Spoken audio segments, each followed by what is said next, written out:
Hello, everyone. Welcome to Made to Dream. I'm your host, Maya Chanel, and here we share stories from women around the world to inspire, empower, and encourage women and young girls to dream without limitations. Today, I have the pleasure of speaking with Miss Tiffany Johnson, who is a best selling author, a keynote speaker, a podcast host, and has her own business called When We Are Brave, which is also the name of her podcast. So I'm so excited to get to know more about her and her story. So, hi, Tiffany. How are you doing today? Hi, thank you for having me. It's so exciting, especially today because it's election day for you and there's a lot of energy in the world around what's happening in the States. So I'm thrilled to be here. So I'm from Australia. I live in Melbourne, which is down the bottom of Australia. It's cold down where I live. Oh my And goodness. yeah, a bit different. So I'm the best-selling author of the memoir Brave Enough Now. I have my podcast When We Are Brave and my business When We Are Brave. And the whole purpose of what I do is to empower people to be brilliantly brave as their authentic self so that they can live their best and bravest life. And I came to be in that position after I had a life-changing and transformative experience, which I share in my best-selling book, Brave Enough Now. Mhm. I love it. I love it. So, walk us through this journey a little bit. How did you get started and get to where you are today? So my journey starts a long time ago, 21 years ago, and I was 17. And I love this podcast and talking about my story in this because it is about also young women. And I was a Mhm. young woman at the time. I was 17, finishing high school, and I had all these options laid out in front of me, but I felt like there was a missing puzzle piece within me. I just didn't know what that missing puzzle piece was.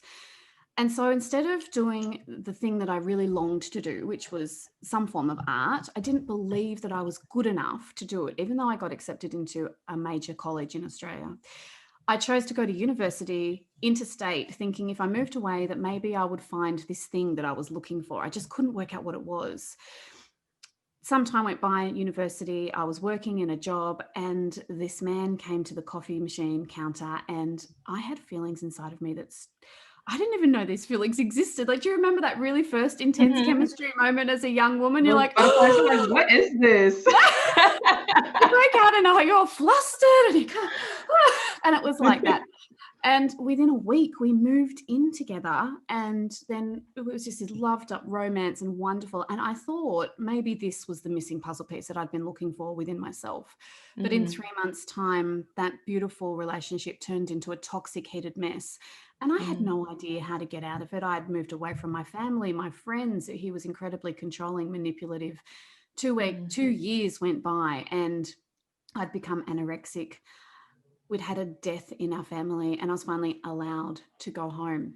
And so I went Wow. home and I stood in my bedroom as I'd grown up in as a child, and I looked in the mirror and I saw this woman in front of me that I did not recognize.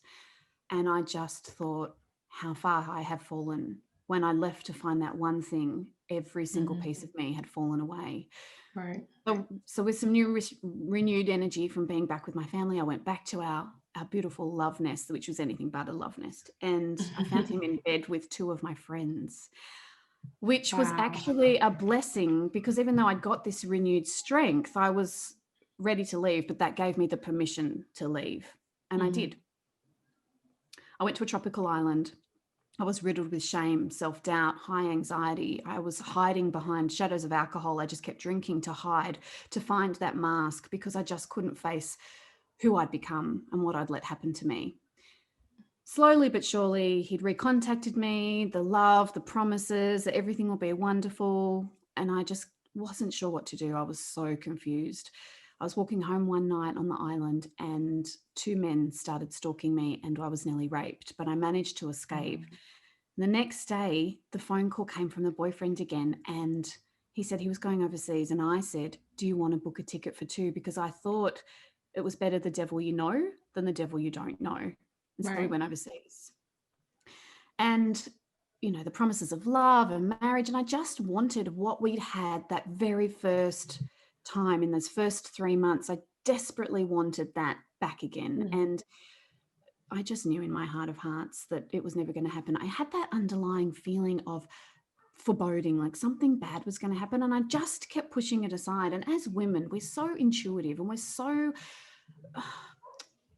able to connect with who we really are. And yet our circumstances, our expectations put upon us, we feel like we just have to ignore that inner voice that says to us, this is Our gut wrong. is always right. It is always right, girlfriend. It is so right. And I was not listening. He convinced me to open up a joint bank account for when we were married and it would be amazing. And then I found a letter from his married lover addressed to him asking, when are they going to get rid of me, and thanking him for the airline ticket he had bought her to meet him overseas. When I checked for phone banking, because this is back in 1999, all my money was gone. Wow. And I realized once and for all that enough was enough, and I left. But now I was on the other side of the world, homeless and with nowhere to go and no idea what to do, still riddled with shame, so angry at myself for having allowed this to happen. I was so anxious. I felt like the whole world was conspiring against me. I rang home, and I'd never told my parents the exact nature of the relationship because of that shame. It sits on your shoulders like a crate of rocks and coal. It's so heavy, weighing you down. And I didn't want to let my parents down. So when I called and told my mum that all my money was gone and I had nowhere to go and I don't know what to do next, she said, well, darling, you can't go to the other side of the world and have a terrible time. Go and book a Kentucky tour. Go and live. Right. She's Don't very, sit in your sorrows. oh yeah, absolutely. That's my mum. And so I did. I booked a Kentucky tour. Now, a Kentucky tour is a bus trip. It's targeted at 18 to 35-year-olds. So it was all people my own age. And it's like a speed dating of the countries around Europe. And they do it in the States and Australia and a few other places. I did not know that. Yeah, it is. It was You learn really something fun. new every day. Yeah, you do. So I got on this bus and I'd held up the bus for 2 hours because I had the wrong paperwork and all the boys at the back of the bus were cheering and yahooing me. And I just was humiliated in the first 5 minutes. And when you're already struggling with all of those mental health issues, to then know that you're about to spend 30 days with a group of people who you don't know is terrifying.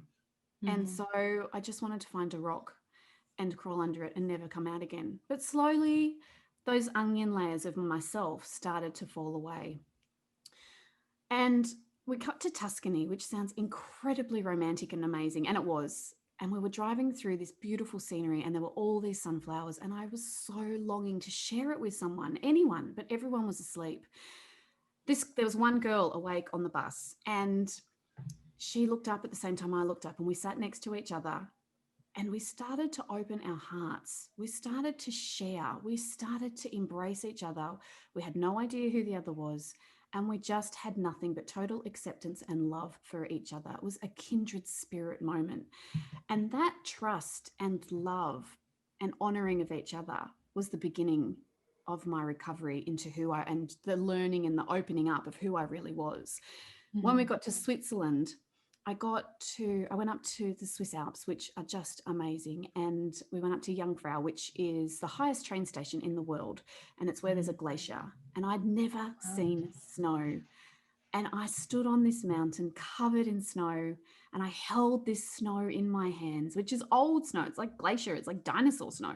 And I was like, if these mountains can stand the test of time, if they can withstand dinosaurs and blizzards and mankind, then maybe I can do this too. Maybe it's okay to have made my mistakes. And maybe it's okay to love me. And maybe it's okay to have the gifts that I have. Maybe it's okay, every single piece of me. Maybe all of that is okay. And I finally found that missing puzzle piece that I'd been looking for, which was self-love and self-acceptance. And it was liberating. The next day we were going, that's my children about to go to school. The next day we were going canyoning. Now, canyoning is an adventure sport. It's in a canyon. There's water running down. You use harnesses, life vests, helmets. I was so excited because I had this newfound love of life. I had this newfound love of myself. I was full of adrenaline. I was ready to take life with the horns. Yeah. And when we got into this beautiful canyon, the water was crystal clear. It looked like diamonds, and the leaves were sparkling, and it had this slight breeze, and it was like the Garden of Eden. We got Wow. halfway down the canyon, and I was standing next to one of my friends, and I said to her in this moment, as I looked down, I saw that the water had risen from my ankle to my knee in a matter of seconds. And it was a murky, muddy brown, not the beautiful white crystal water that had been Mm-hmm. flowing before. And I said to her, "Why is the water rising?" And she said, "I don't know." And in that moment, our guide said to us, "We have to move fast." And I took that jump. When I came up for air from wearing my life vest, because we were fully kitted out with life vests and helmets and everything, because Mm-hmm. it is an adventure sport. Right. There was a guide in the waterhole, and he reached his hand out to me, and the sound was like thunder. It was deafening. And our hands slipped like that, and I was sucked under the rapids, and I was washed away.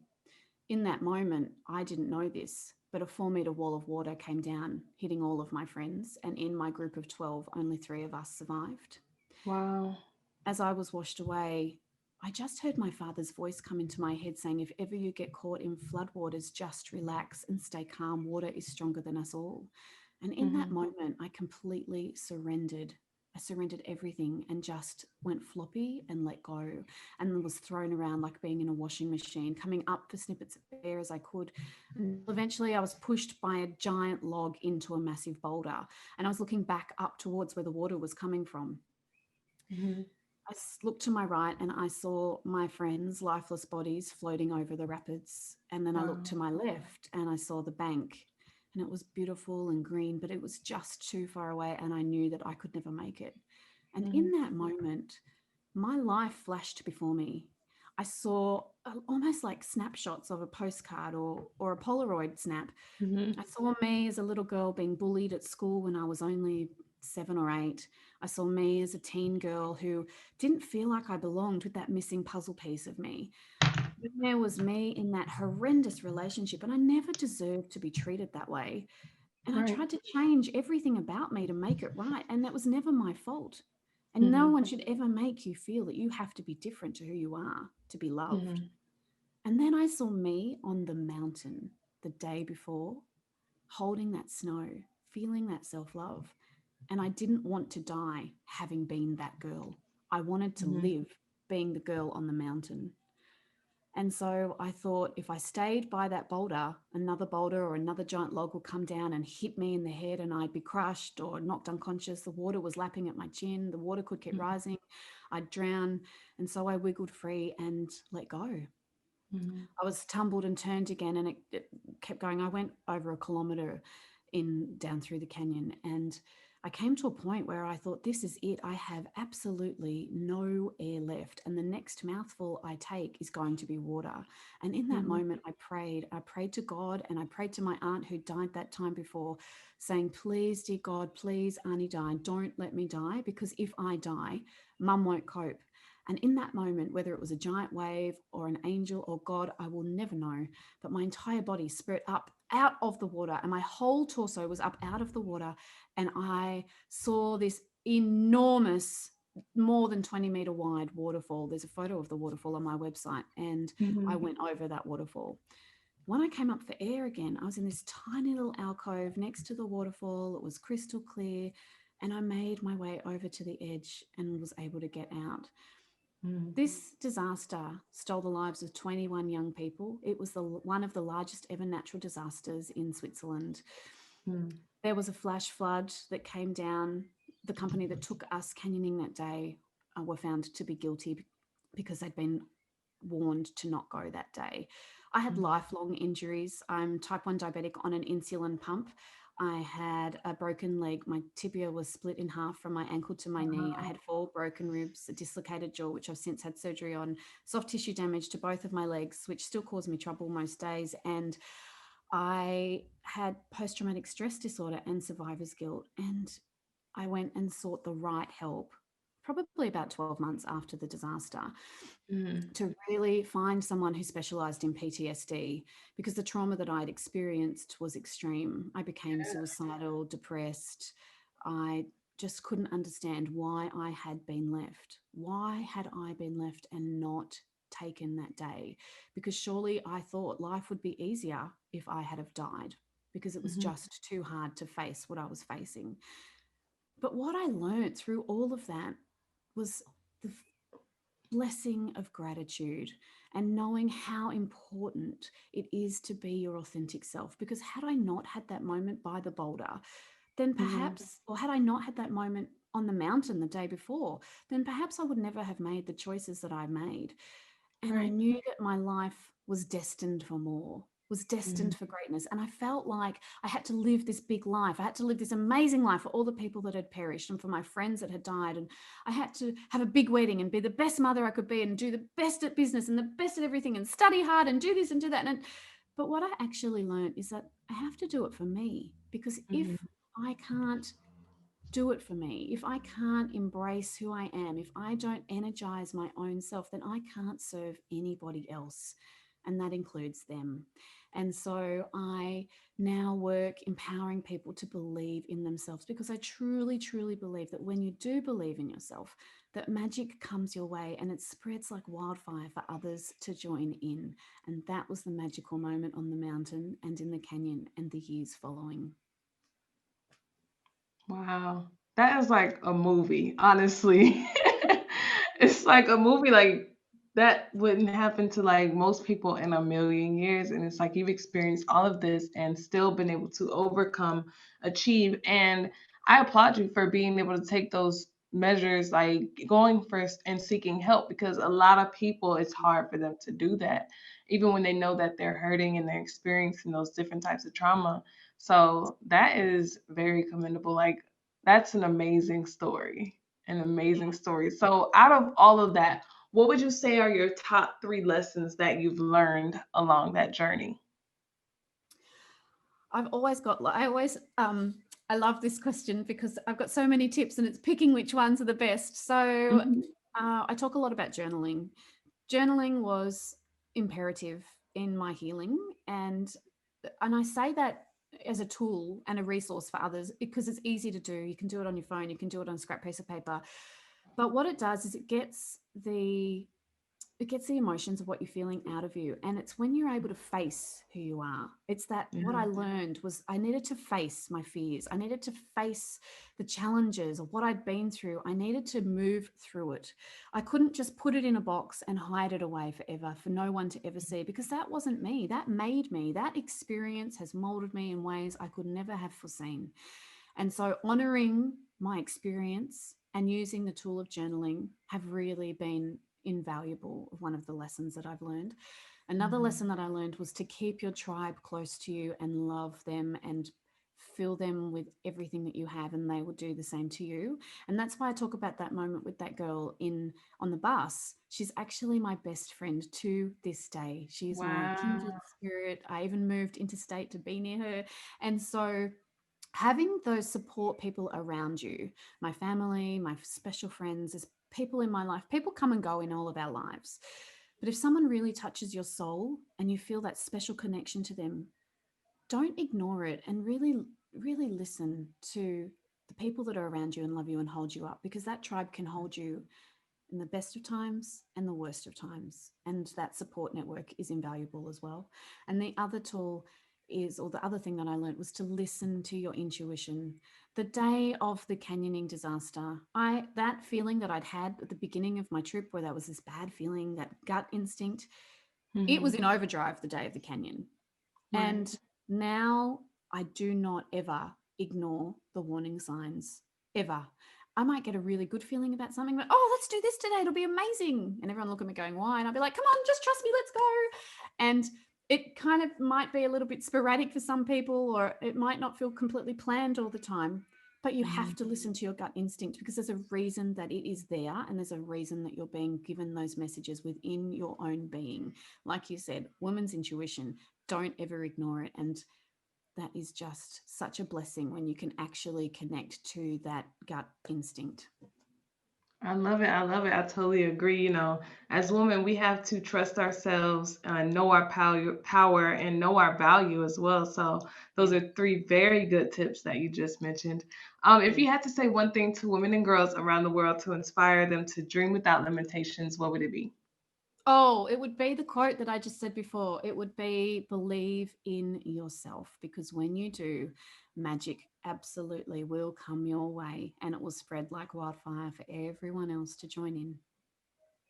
I love it. I love it. So, I want to give you the opportunity to allow the audience to know if they want to contact you for services, be a part of your tribe, or just follow your journey. How can they do that? You can contact me at whenwearebrave.com. There's the podcast, whenwearebrave.com, available on all podcasting platforms. You can get copies of my signed book, which I've got here, which is my book, Brave Enough Now. Awesome. It's been best-selling number one on and off for the last 12 months. And it's available as an audiobook, an ebook, and a paperback book. And if you wanted to work with me one-on-one, you can also go to whenwearebrave.com. And, I'm on Facebook and Instagram and Tiffany Johnson author, everywhere, LinkedIn, Pinterest, Twitter, all of those things. And I've also got a beautiful, talking about tribes and communities, I've got a beautiful Facebook group that I just am so honored to have these beautiful people involved. There's people all over the world who are looking for resilience and courage and connection, real, genuine connection. And I know perhaps a few years ago, in particular, people would talk about, online friends are not even a real person, who are these people? But I know for a fact, especially this year with COVID, we're all looking for more connection. And one of the ways that we can do that is through these groups that we've all forming, and these tribes of like-minded individuals. And there are people in that Brave Hearts group that have had life transforming situations occur because of the Brave Hearts Facebook group. So if you're Mhm. looking to find a tribe of people that are wanting inspiration, empowerment, looking for resilience, and then this Brave Hearts Facebook group is a beautiful way to connect with others. I love it. I love it. Well, we thank you so much. That story was amazing. I love it, love it, love it. You just been able to persevere and go through so many things and come out shining, inspiring, and just motivating women and other people around the world just through your story. It's powerful. So we do thank you for coming here and sharing your story with us today. We thank Thank everyone once again for tuning in. This is Made to Dream. I'm your host, Maya Chanel, and we'll see you next time.